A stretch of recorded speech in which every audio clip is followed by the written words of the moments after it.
I'll explain the RAM gaming crisis to you in about 30 seconds. There are only 3 main RAM companies, and these companies are selling their resources to big AI data centers. This RAM will be used to run AIs that require higher computing power. They'll either charge a subscription or sell in bulk. Because of this divide and shortage, people are panic buying RAM and the price is going up as a result. It's becoming a commodity. They've gotten a taste of the big bucks, and now suddenly they don't care about the gaming industry anymore. They don't care about the average consumer either. As if building a PC wasn't already so expensive. Most people think hardware generations are defined by raw power, more cores, more frames, bigger numbers on a spec sheet. But the truth is, generations are really defined by architecture, by the quiet decisions made behind the scenes that determine how flexible a platform is, how long it lasts, and whether it grows with you or ages out and gets left behind. And that is why what Valve has just confirmed about the Steam Machine matters far more than most gamers realize right now. By the end of this video, you are going to understand why this one design choice quietly changes the entire long-term picture, and why the Steam Machine is not competing with today's consoles, but with the next generation that has not even launched yet. Before we go any further, take a second to like the video, share it, subscribe to the channel, and click the notification bell. Make sure you select all notifications so you get every single Angry Guy video the moment we release it. That small action helps the channel more than most people realize, and it keeps you plugged into everything we are covering here. Now, I also want you to check out Angry's Crypto Academy. If you care about protecting and safeguarding your assets, and if you want to learn how to grow your wealth responsibly by learning how to buy, sell, and trade crypto, that is exactly what the Academy is built for. The link is in the description of this video, so go check it out after you are done watching. And finally, if you're enjoying these Angry Guy videos and want to show some support, you can buy me a Red Bull using the link in the description. It helps keep the lights on and the content coming. Now let's get into it. For a while now, gamers have been worried about two things when it comes to the upcoming Steam Machine. The first is price, the second is memory, specifically how much VRAM it would have, and whether that would be enough in a world where modern games seem to chew through graphics memory, like it is nothing. That concern did not come out of nowhere. On traditional PCs, VRAM is a hard wall. When you hit it, performance tanks, stuttering begins, or the game simply crashes. We have all seen it. A system with plenty of system RAM sitting idle while the GPU runs out of VRAM and everything falls apart. That is the PC experience gamers have learned to expect. But Valve does not build platforms the way most PC manufacturers do. Valve builds ecosystems. And quietly, without a big, flashy announcement, Valve has confirmed something that changes the entire conversation. As of December 12th, 2025, Valve now lists the official specifications for the Steam Machine, and how they list the memory is not an accident. It is not a formatting quirk. It is not sloppy documentation. It is a deliberate signal. Instead of listing memory the way every traditional PC spec sheet does, with system RAM and VRAM separated into two isolated categories, Valve lists memory under a single heading.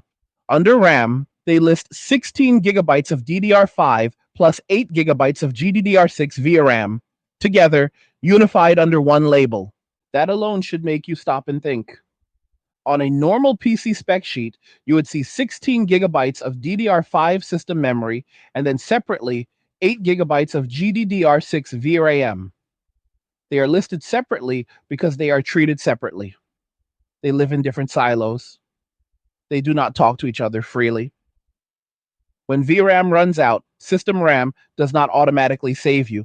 Valve did not do that here. They grouped them together under one memory heading, and that tells us exactly how they expect this system to behave. What Valve is signaling is a unified, or at least tiered memory model. One where there is no hard wall between system RAM and VRAM. One where memory is treated as a single logical pool with different tiers based on bandwidth and latency, not as isolated buckets that cannot help each other. This is not a theory. This is not speculation pulled out of thin air. This is how the Steam Deck already works. And this is how modern consoles work as well. When Sony lists the memory for the PlayStation 5, they do not break it into separate system RAM and VRAM categories. They list a single unified memory pool with bandwidth characteristics. The same is true for the Xbox Series X. Developers target a single memory pool. The system manages where assets go based on need. Valve is clearly extending that philosophy to the Steam machine.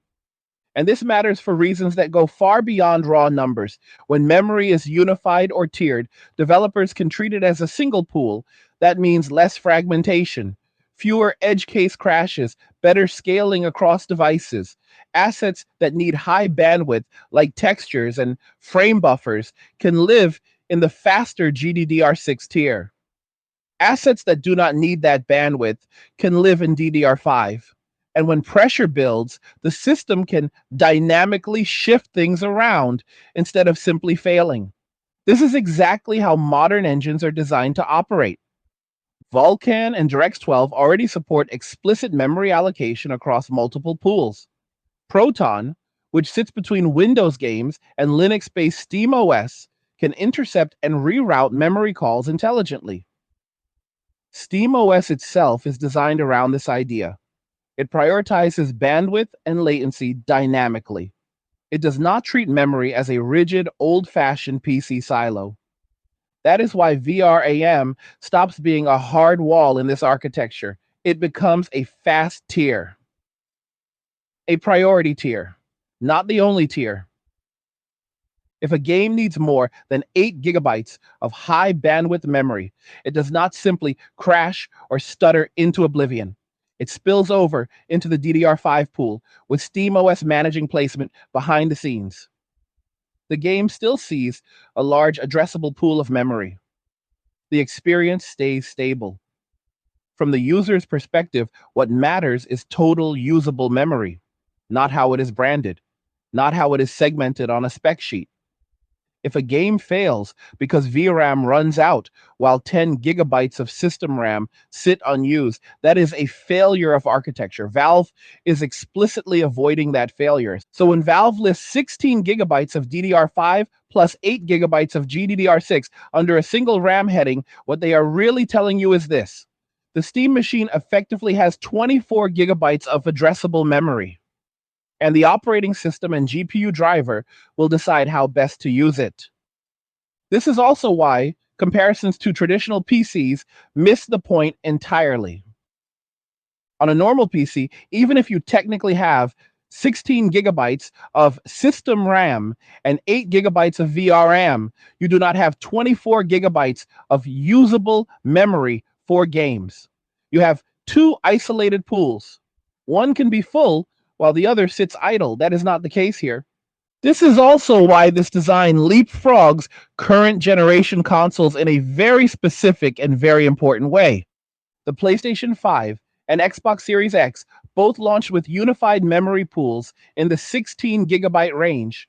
That memory is fixed. It cannot be upgraded. It is frozen in time. No matter how efficient engines become, no matter how demanding games get, that ceiling never moves.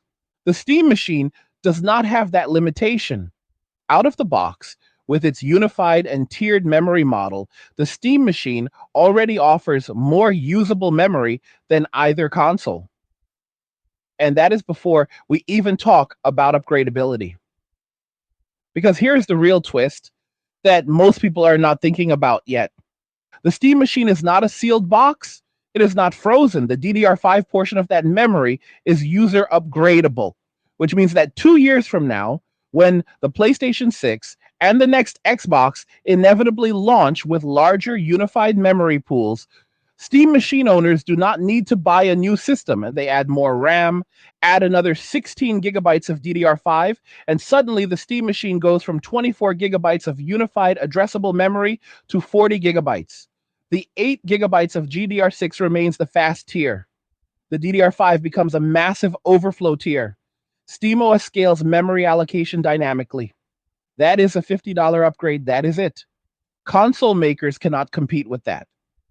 They cannot retrofit their systems. They cannot extend their memory pools. Their platforms age out on a fixed schedule. This is what I mean when I say architecture defines generations. A PC with siloed VRAM and system RAM does not get this benefit. More RAM does not solve VRAM limits.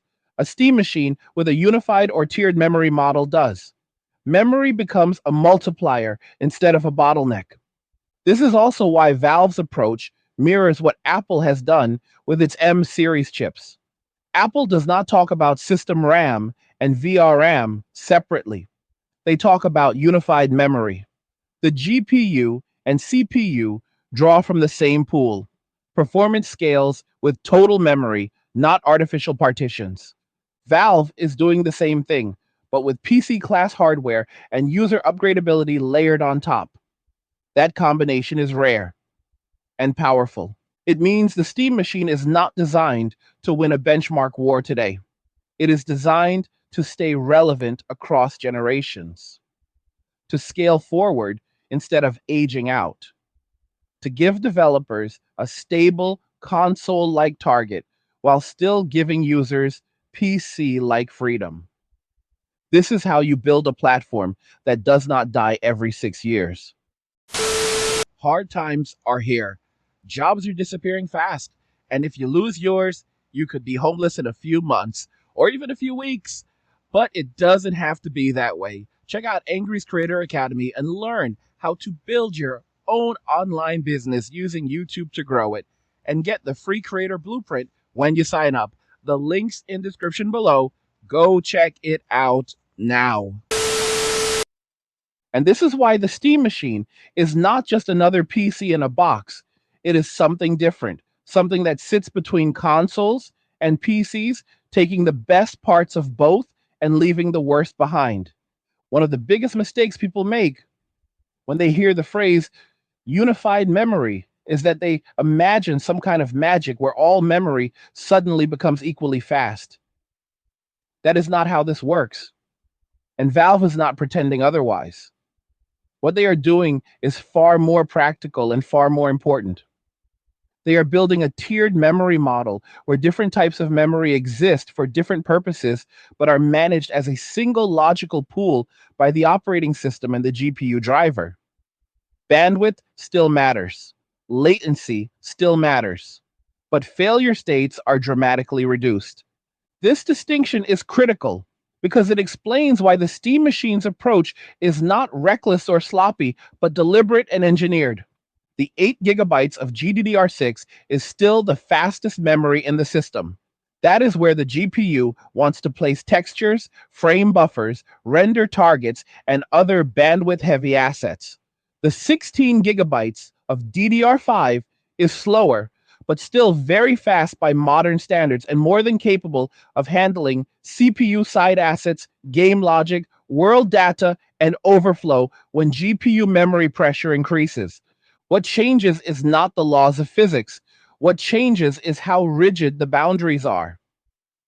On a traditional PC, those boundaries are walls. On the Steam machine, they are more like gates, controlled, managed, and opened when needed. This is where SteamOS becomes the unsung hero of the entire design. SteamOS is not Windows. It does not carry decades of legacy assumptions about how memory should be segmented and protected. It is purpose-built for gaming. It assumes Vulkan. It assumes Proton. It assumes that games are the primary workload.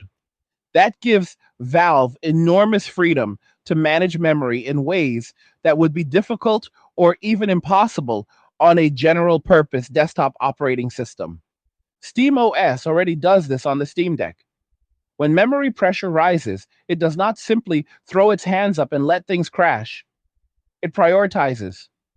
It shifts. It compresses. It reallocates. The Steam machine is simply extending that philosophy to a higher power tier. This is also why developers targeting SteamOS will increasingly think differently about memory usage.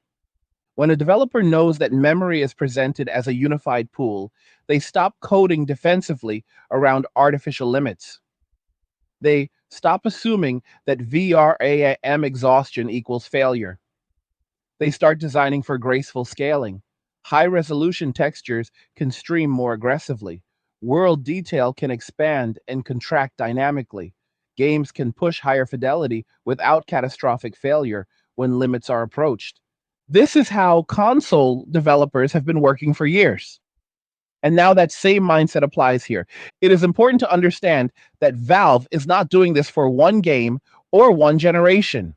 They are doing this to create a consistent target across devices. Steam Deck, Steam Machine, future Steam hardware.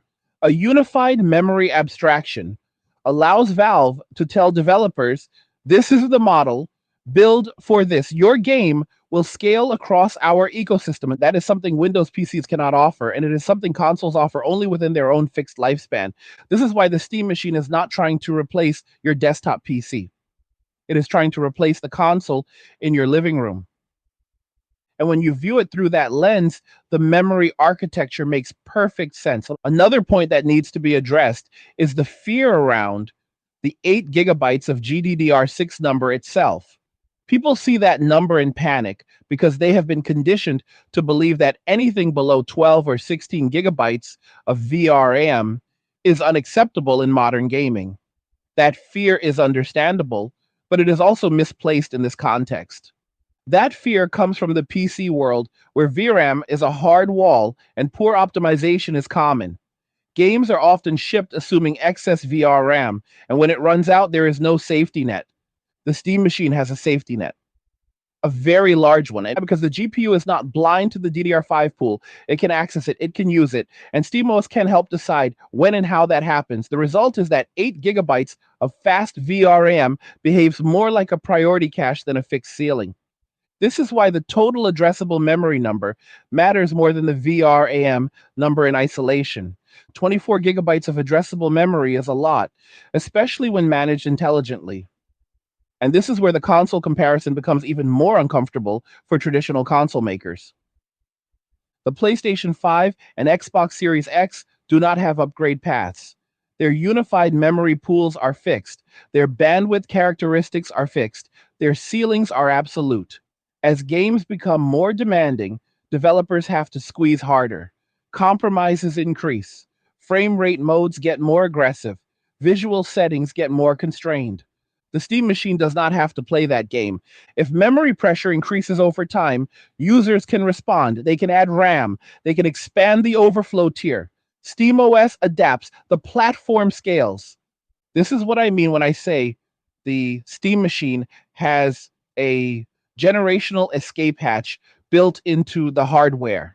It does not need a mid-generation refresh. It does not need a Pro model. It does not need a whole new box. It needs a RAM upgrade. That alone should change how people think about its value proposition. We also need to talk about stability, because this is another area where unified and tiered memory quietly improves the user experience. Most gamers have experienced crashes that make no sense on paper. Plenty of system RAM available, plenty of CPU headroom. And yet the game crashes because VRAM ran out for a split second during a scene transition or asset load. That kind of failure destroys immersion. It feels arbitrary. And it is one of the most frustrating aspects of PC gaming. Valve's approach directly targets that problem. By allowing memory to spill over gracefully instead of hitting a hard stop, the Steam Machine reduces those sudden failure points. Performance may dip slightly in extreme cases, but the game keeps running. The experience stays intact. That matters more than benchmark charts. It also matters for less technical users. The Steam Machine is not being marketed to people who want to tweak settings endlessly. It is being marketed to people who want a console-like experience with PC flexibility. Those users do not want to learn what VRAM is. They do not want to troubleshoot memory errors. They want games to work. Unified memory helps make that happen. Now let's address one more misconception, because this one comes up constantly. Some people hear all of this and say, this is just shared memory, like integrated graphics. That means worse performance. That comparison is wrong. Integrated graphics typically share slow system memory with the CPU, with limited bandwidth and poor prioritization. That is not what is happening here. The Steam machine has dedicated high bandwidth GDDR6. The GPU is not starved, it is not relying entirely on DDR5. The unified model does not eliminate fast memory, it augments it. Think of it less like integrated graphics and more like a console or a modern system on chip design with external flexibility. The GPU gets what it needs first. The rest is handled intelligently. This is why the Apple M series comparison keeps coming up. Apple did not succeed by making everything slower. They succeeded by removing artificial walls and letting the system allocate resources where they made the most sense. Valve is applying that same philosophy, but in a way that preserves openness and upgradability. That combination is rare. It also explains why Valve's documentation language matters so much. Companies are careful with specs. They know how people read them. They know what assumptions get made. Grouping memory under a single heading was a choice, a signal to developers and informed users alike. It says, do not think of this as 16 plus 8. Think of this as 24 managed. And once you internalize that, the entire platform looks different. This is also why the Steam machine is positioned to age better than any console we have seen before.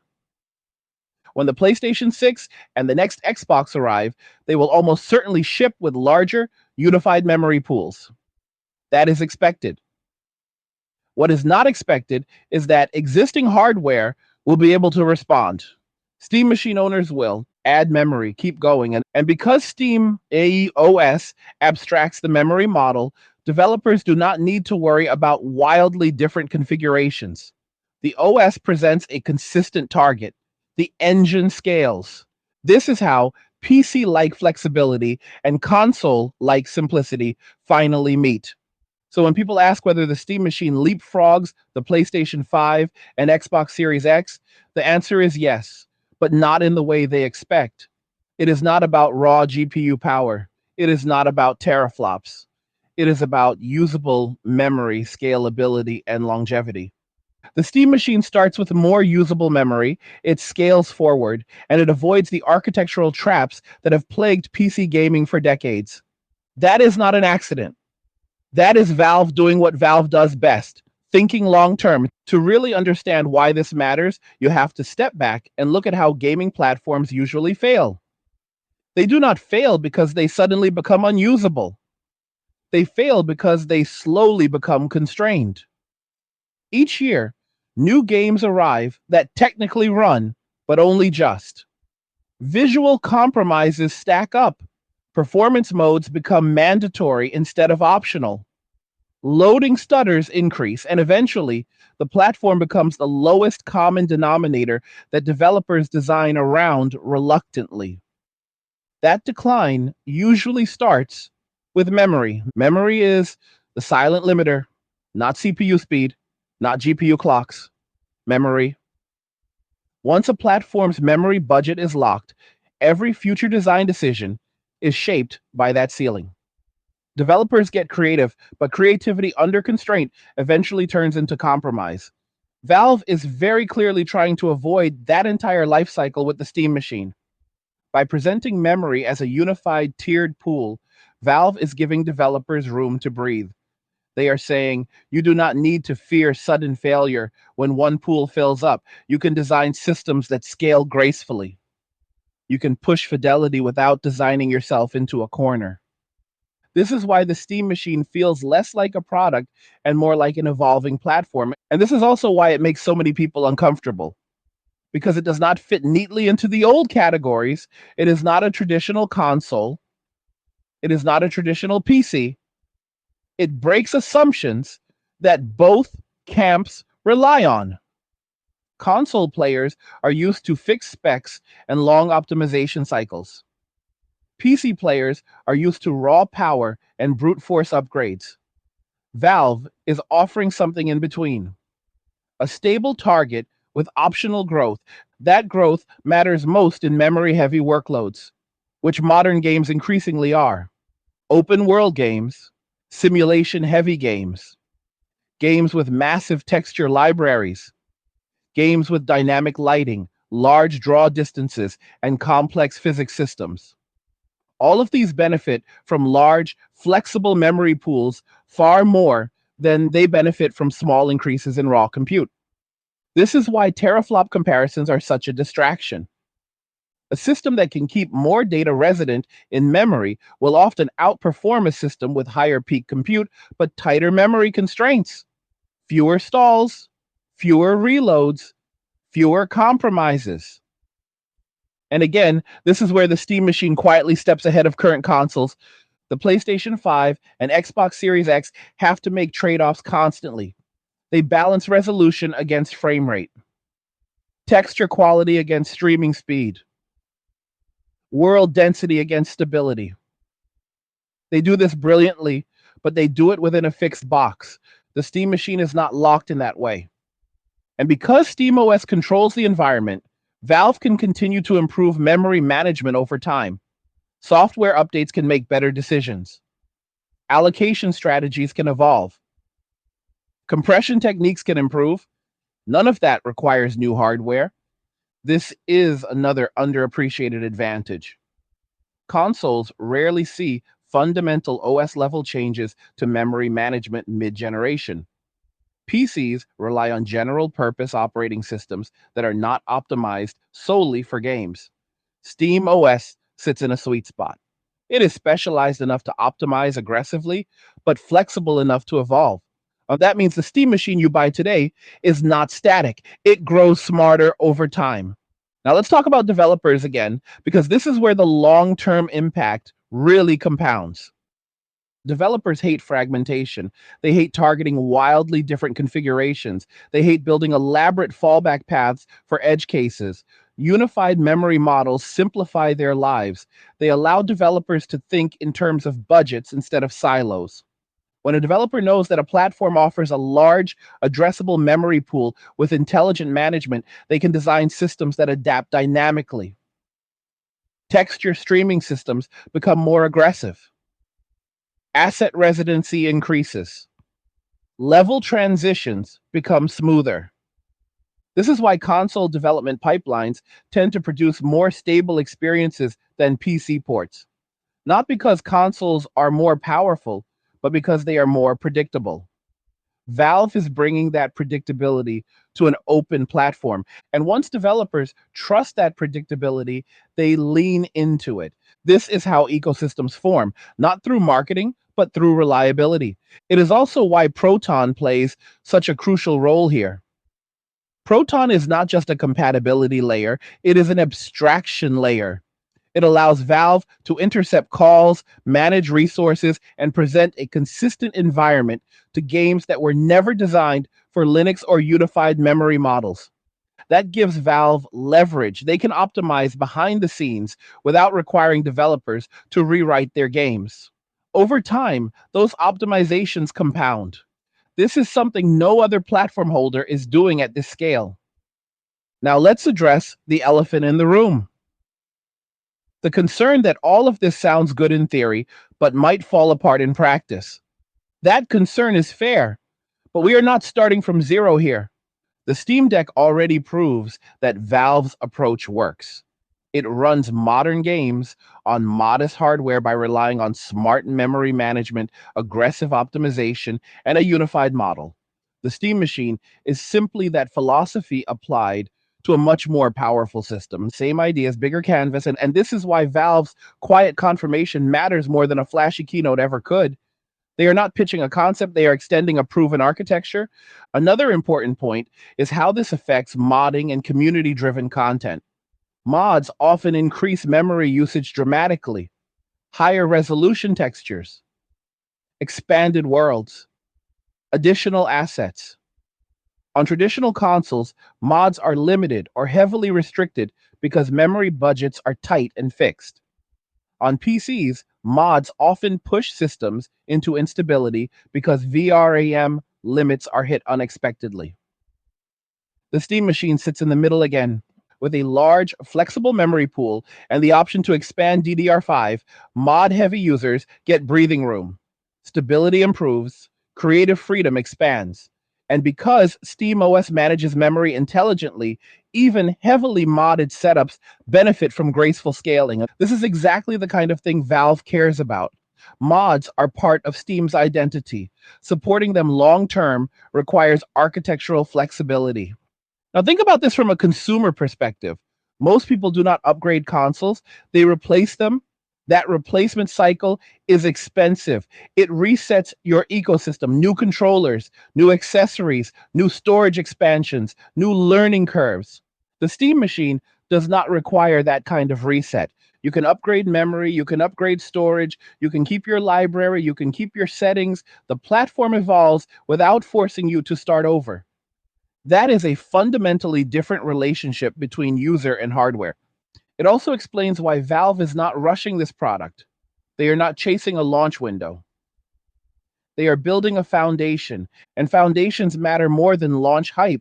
Now let's zoom out even further because this memory design choice is not isolated. It fits into a broader pattern. Valve wants SteamOS to be a viable alternative to Windows for gaming, not just on handhelds, but on living room devices, desktops, and future hardware we have not seen yet. Unified memory models make that easier. They allow Valve to abstract hardware differences and present a consistent experience. This is how you scale an operating system across form factors. The Steam machine is not the end goal, it is a milestone. And memory is one of the hardest problems to solve across devices. Valve is solving it once, correctly, instead of patching around it forever. This is why calling the Steam machine just another PC misses the point entirely. Like, it is not about raw specs, it is about intent. And the intent here is clear. Valve wants a platform that does not age out, that does not fracture, and that does not collapse under its own complexity. Unified, tiered memory is the backbone of that vision. As we move forward, we are going to look at how this affects performance expectations, why benchmark culture often misunderstands systems like this, and how the Steam machine changes what it means to future proof your gaming setup. One of the reasons this entire discussion feels unfamiliar to so many people is because the gaming industry has trained us to, to think in short cycles. New hardware launches, people compare launch titles, a few benchmarks get passed around, and then the conversation moves on. Long-term architectural thinking rarely gets the spotlight because it does not generate instant excitement. But it is exactly that long-term thinking that separates platforms that endure from platforms that simply burn bright and fade. Valve has always operated on longer timelines than most companies in this space. Steam itself did not win because it launched with better games. It won because it kept improving quietly, steadily, until one day it was the default. SteamOS is following that same pattern. The Steam Deck was the proof of concept. The Steam machine is the expansion. And memory architecture is the connective tissue between those pieces. When you build a platform meant to last, you design around the idea that today's bottlenecks will not be tomorrow's.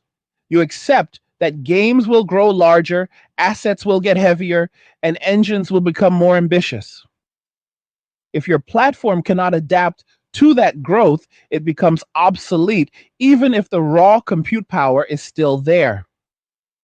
That is why memory flexibility matters more than most people think.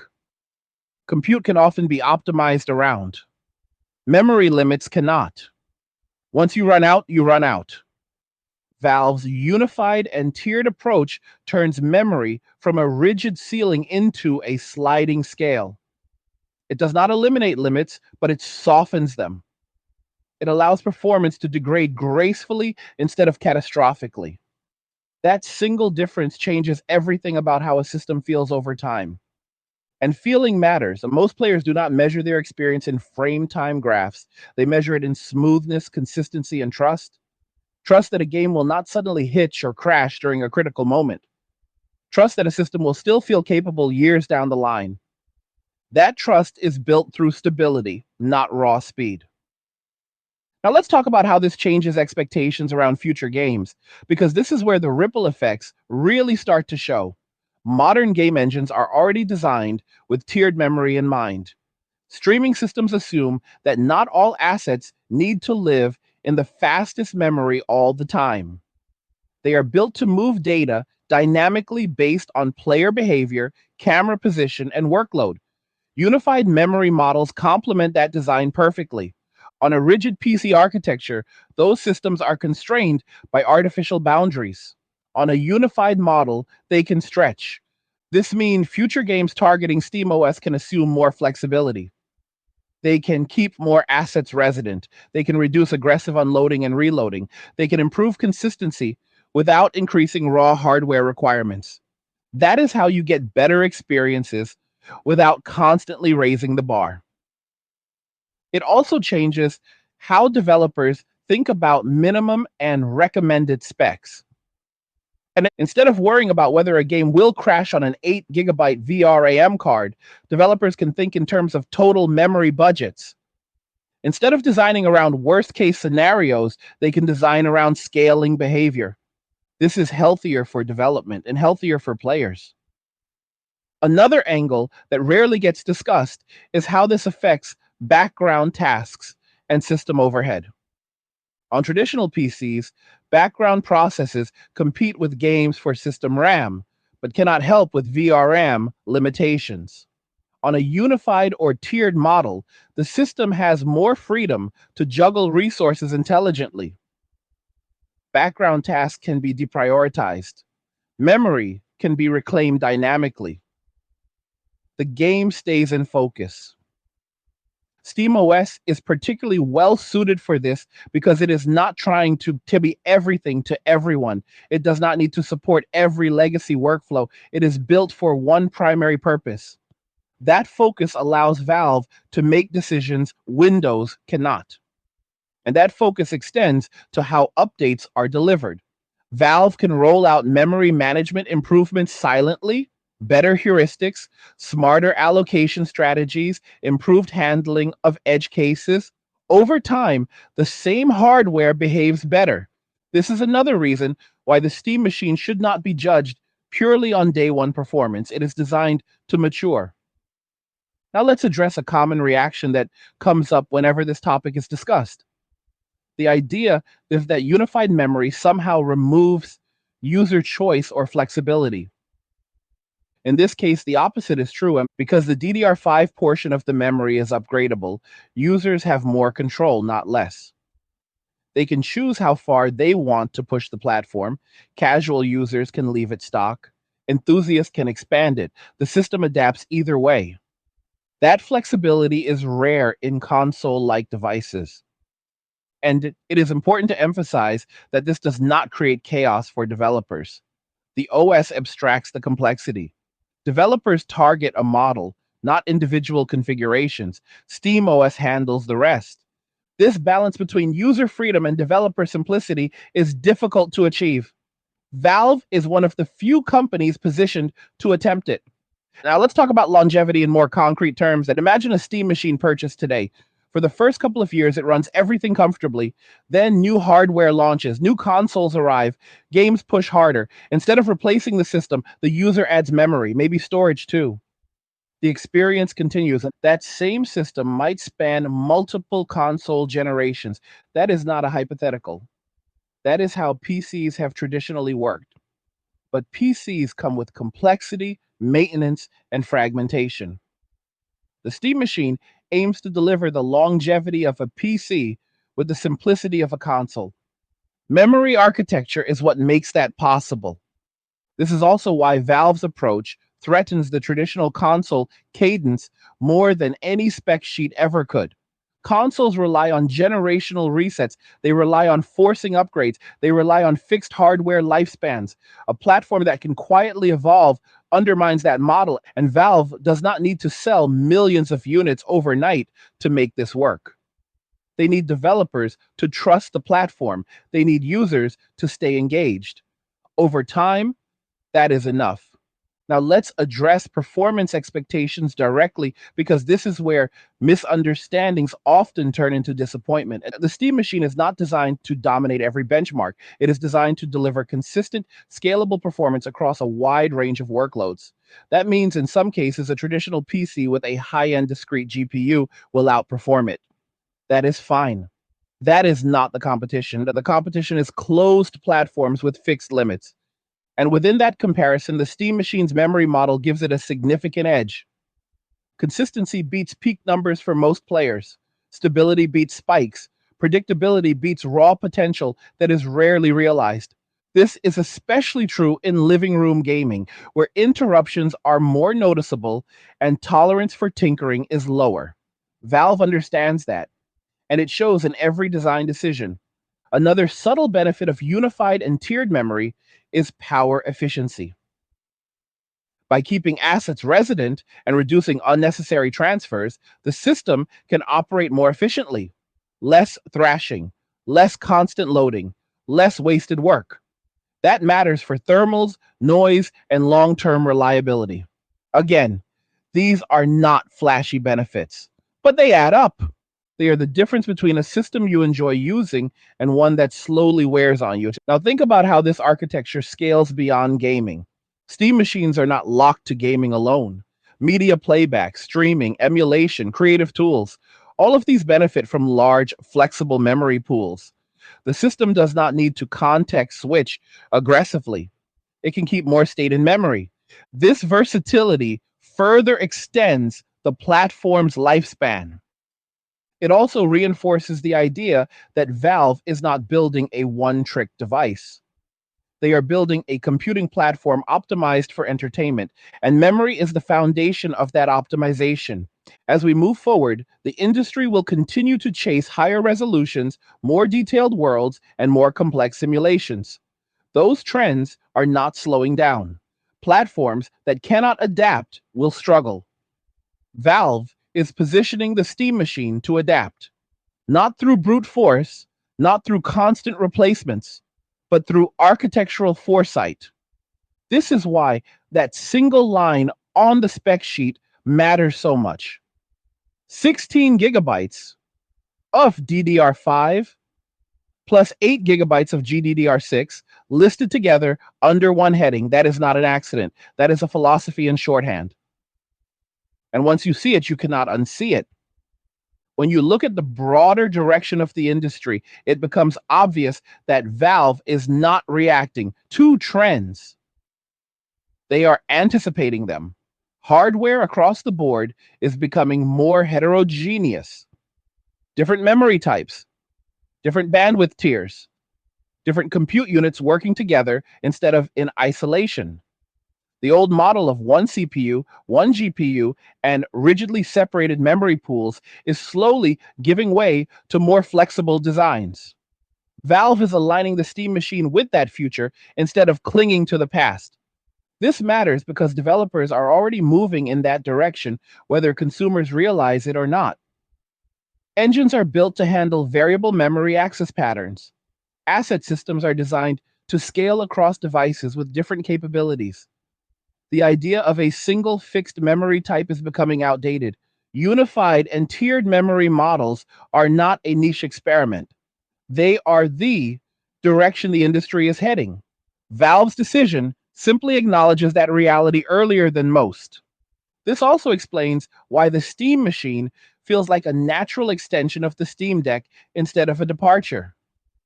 The deck trained developers to think differently. It forced efficiency. It rewarded good memory management. Games that ran well on the deck often ran better everywhere else as a result. The Steam machine takes those lessons and removes many of the constraints. Same philosophy, more headroom, and because SteamOS unifies the experience across devices, those lessons carry forward. Developers do not start from scratch. They build on what already works. This is how platforms mature. Another aspect worth discussing is how this affects backward compatibility in legacy titles. Older games were never designed with unified memory in mind. They assume rigid boundaries, they assume specific limitations. SteamOS and Proton smooth over those assumptions. They translate old expectations into modern behavior. This means legacy games benefit from the architecture without being aware of it. They gain stability, they gain smoother performance, they gain resilience against edge cases that would otherwise cause issues on modern PCs. This is especially important for Steam, which has one of the largest back catalogs in gaming history. Valve is not just thinking about new releases, they are thinking about the entire library. That long tail matters. It also means the Steam machine becomes an increasingly attractive option for players who value breadth over novelty. And if you want access to decades of games with modern stability and performance, this architecture supports that goal. Now, let's talk about expectations around future hardware revisions, because this is another area where people often misunderstand Valve's approach. Valve does not iterate hardware the way console makers do. They do not push out yearly refreshes. They release hardware when it makes sense. And when they do, it is usually to establish a baseline, not to chase marginal gains. The Steam machine is likely to exist alongside future revisions, not be replaced immediately by them. Memory upgradability supports that strategy. It reduces pressure to release new models simply to keep up with memory demands. This gives Valve flexibility. They can let the platform breathe, and that flexibility benefits users. Instead of forcing an upgrade cycle, Valve can focus on software improvements, SteamOS updates, driver optimizations, compatibility enhancements. All of these extend the value of existing hardware. This is the opposite of planned obsolescence. Now consider the competitive landscape. Traditional console makers are locked into their own ecosystems. Their hardware decisions are constrained by cost targets, manufacturing timelines, and long approval cycles. Once a console launches, its architecture is frozen. Every optimization is about working around limitations. Valve is not bound by those constraints. They do not manufacture at the same scale. They do not rely on hardware sales alone. Steam itself is the business. Hardware is an extension of that ecosystem, and that changes the incentives.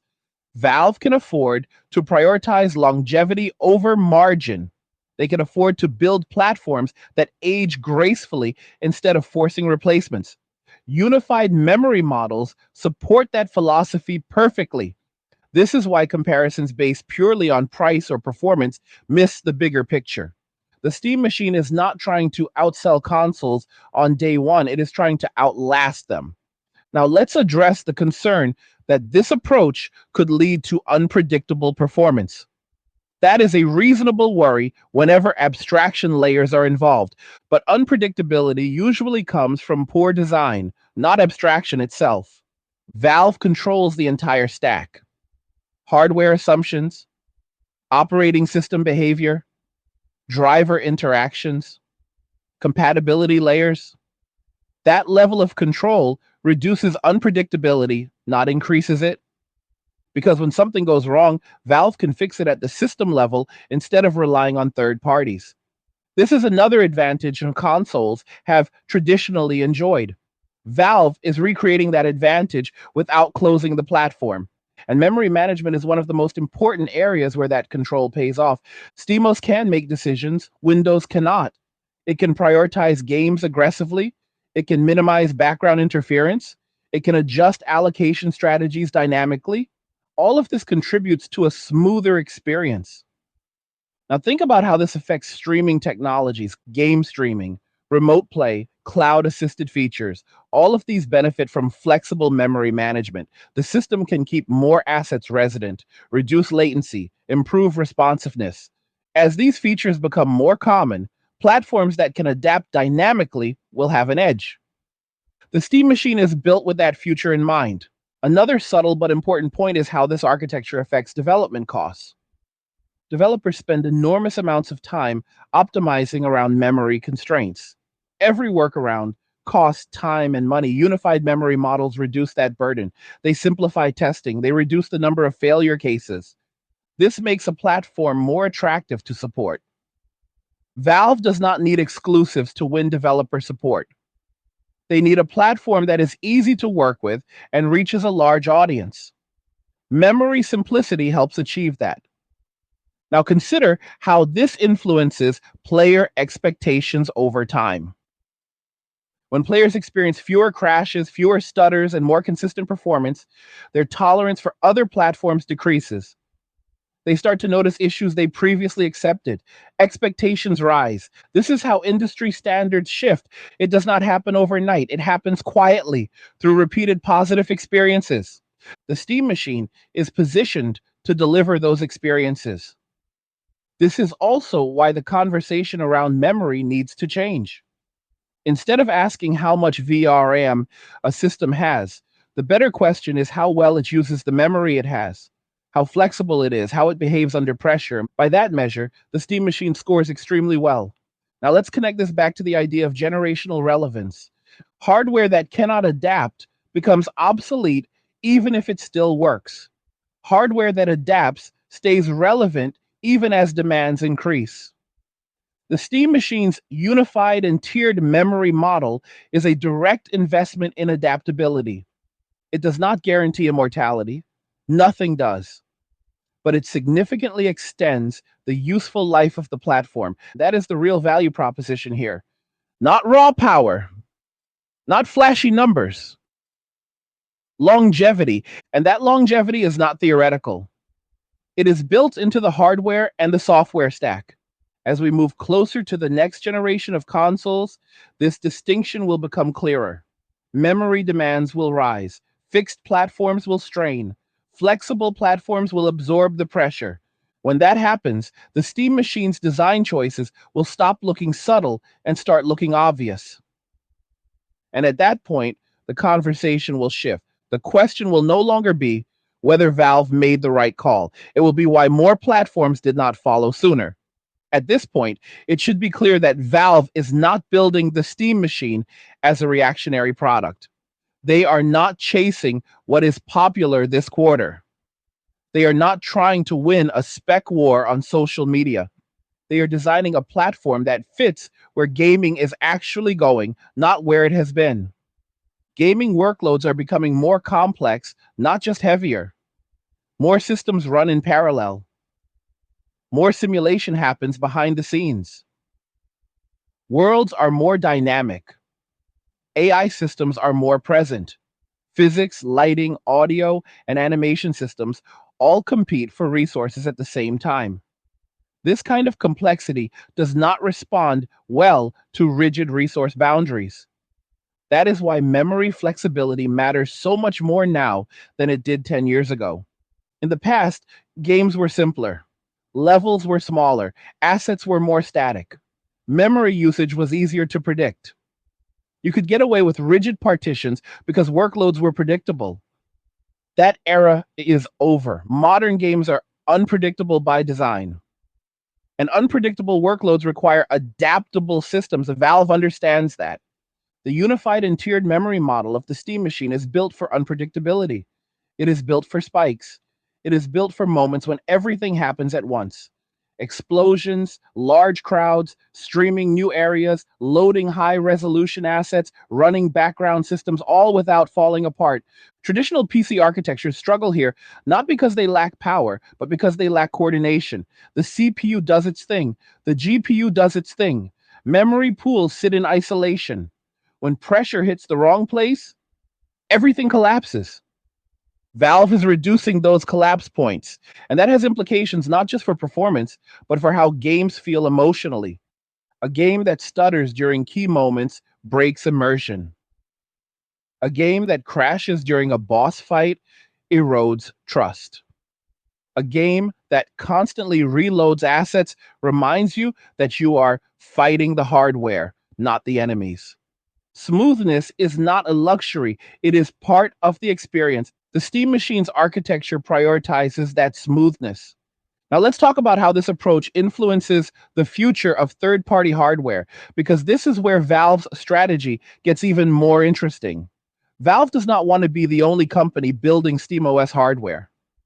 They want an ecosystem, they want other manufacturers to adopt SteamOS, build devices, and target a shared platform. That only works if the platform is coherent. Unified memory models help create that coherence. They allow Valve to define expectations. They allow hardware partners to build within a known framework. They allow developers to target a consistent abstraction. Without that, fragmentation would kill the effort before it starts. This is one of the reasons Windows based gaming devices struggle to feel cohesive. Every manufacturer does something slightly different. Memory configurations vary wildly. Drivers behave differently. Performance is inconsistent. SteamOS, combined with a unified memory philosophy, offers an alternative. And it says, here is the model, build to this, we will handle the rest. That kind of clarity is rare in open platforms. It also explains why Valve is willing to move slower. They are laying groundwork, not rushing a product cycle. Another important aspect of this design is how it impacts accessibility. Gaming hardware has become increasingly intimidating to newcomers. Specs are confusing, requirements are unclear, settings are overwhelming, memory errors are opaque. Many people simply want to play games without becoming hardware experts. Unified memory models help reduce that complexity. When the system manages resources intelligently, users do not need to. When failure states are softened, troubleshooting becomes less common. When upgrades are optional instead of mandatory, the barrier to entry lowers. The Steam Machine is positioned as a device you can grow into, not one you have to master immediately, and that matters for expanding the audience. Valve has always cared about lowering friction. Steam's success came from convenience, not exclusivity. SteamOS and the Steam Machine follow that same philosophy. Now let's look at the cultural impact of this kind of platform. Console culture is built around fixed generations. PC culture is built around constant upgrades. Both have strengths and weaknesses. Valve is offering a third path, a platform that evolves without demanding constant intervention. And that could reshape how people think about gaming hardware ownership. Instead of planning replacements, people plan upgrades. Instead of discarding systems, they extend them. Instead of chasing the newest box, they refine the one they have. This is a healthier relationship with technology. It is also more sustainable, both economically and environmentally. Hardware that lasts longer reduces waste. Upgrades that target specific bottlenecks are more efficient than full replacements. Memory upgrades are among the least wasteful ways to extend a system's life. Valve's design encourages that behavior. Now consider how this approach affects long-term support. When a platform remains relevant longer, it attracts longer support cycles. Developers continue patching. Communities stay active. Mod scenes thrive. Knowledge accumulates instead of being reset every few years. This creates a virtuous cycle. The Steam Machine benefits from Steam's existing ecosystem, but it also strengthens it in return. A stable, long-lived platform encourages deeper investment from both developers and players. That investment pays off over time. Now let's address another concern that sometimes comes up, the fear that unified memory could mask performance issues instead of solving them. That concern misunderstands the goal. Valve is not hiding limitations, they are managing them. There is a difference. And a system that crashes when it hits a limit does not expose a problem, it creates one. A system that slows slightly but continues running gives both the user and the developer room to respond. Graceful degradation is a feature, not a flaw. This is especially important in a world where games are increasingly updated post-launch. Patches, expansions, and live content all change memory usage over time. A rigid system that barely met requirements at launch may fail later. A flexible system adapts. The Steam Machine is built for that reality. Now think about how this affects future proofing from a consumer standpoint. Most people ask the wrong question when buying hardware. They ask, will this run today's games? The better question is, how will this handle tomorrow's problems? Unified and tiered memory is one of the best answers to that question. It does not guarantee that every future game will run perfectly. No hardware can promise that. But it increases the odds that performance issues will be manageable instead of catastrophic. That is the difference between frustration and satisfaction. Now, let's bring this back to the emotional core of why people care about gaming hardware in the first place. People invest in platforms because they want consistency. They want to know that the games they love will still work. They want to know that their purchases are respected. They want to know that their time and money are not wasted. Valve's approach signals respect for that investment. By designing a platform that scales, Valve is telling users that they do not have to start over every few years. Their library carries forward. Their hardware remains useful. Their experience improves instead of deteriorates. That builds loyalty. And loyalty is more powerful than hype. So when you step back and look at the Steam machine as a whole, the memory design is not a small technical detail. It is the foundation everything else rests on. It explains why Valve grouped 16 gigabytes of DDR5 and 8 gigabytes of GDDR6 together under a single memory heading. It explains why this device behaves more like a console in practice while still retaining the flexibility of a PC. And it explains why this platform is built to last, not just to launch. The mistake many people make is assuming that the Steam machine is trying to win today's comparison charts. That is not the goal. The goal is to remain relevant tomorrow, and the day after that, and the day after that. Raw power ages quickly. Architecture ages slowly. By treating memory as a unified, tiered pool instead of rigid silos, Valve has removed on one of the biggest long-term failure points in gaming hardware. VRAM is no longer a cliff. System memory is no longer wasted. The operating system becomes an active participant in performance instead of a passive bystander. That single shift changes how games behave under pressure. It changes how developers design systems. It changes how users experience stability. And most importantly, it changes how long the hardware remains useful. This is why the Steam machine quietly leapfrogs the PlayStation 5 and Xbox Series X in usable memory even before any upgrades.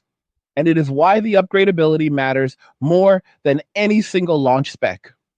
Consoles are snapshots. The Steam machine is a timeline. 2 years from now, when new consoles arrive with larger unified memory pools, Steam machine owners are not forced to reset. They add memory. They keep going. The platform adapts. Steam OS manages the tiers. The fast GDDR6 remains the priority layer. The DDR5 becomes a massive overflow buffer. Games scale instead of break. That is the generational escape hatch console makers cannot offer. And it is not theoretical, it is built into the hardware and the software today. Valve has essentially combined three ideas that rarely coexist: a console like memory model, PC like upgradability, and an operating system designed specifically to manage both. That combination is what gives the Steam machine its edge. Not brute force, not marketing, not exclusives, longevity. This is how you build a platform that does not age out every 6 years. This is how you respect a user's library, time, and investment. And this is how you quietly change expectations without shouting about it. The Steam machine is not asking you to believe in a promise, it is showing you a pattern, one that Valve has followed before. Steam itself was underestimated. Steam OS was underestimated. The Steam Deck was underestimated. Each time the same thing happened. The long-term thinking won. Memory architecture is simply the next chapter in that story. So the next time you see someone fixated on VRAM numbers alone or dismissing the Steam machine because it does not fit neatly into old categories, remember this: platforms that matter are rarely obvious at first. They reveal themselves over time as their design choices compound. And this one is built to compound. Now, I want to hear from you. What did you think about what we discussed today? Do you agree that unified and tiered memory is the real story here? Do you think Valve's approach gives the Steam machine a long-term advantage over traditional consoles? Leave a comment and share your thoughts. And I read them, and the discussion matters. And with that, Like the video if you like it. Don't forget to subscribe. And if you like the video, share the video. And just remember that all roads lead into MWA, men walking away, and cheers. Nothing says you care like crypto. Nothing can compare. Nothing says you care like crypto. Oh, nothing can compare to crypto.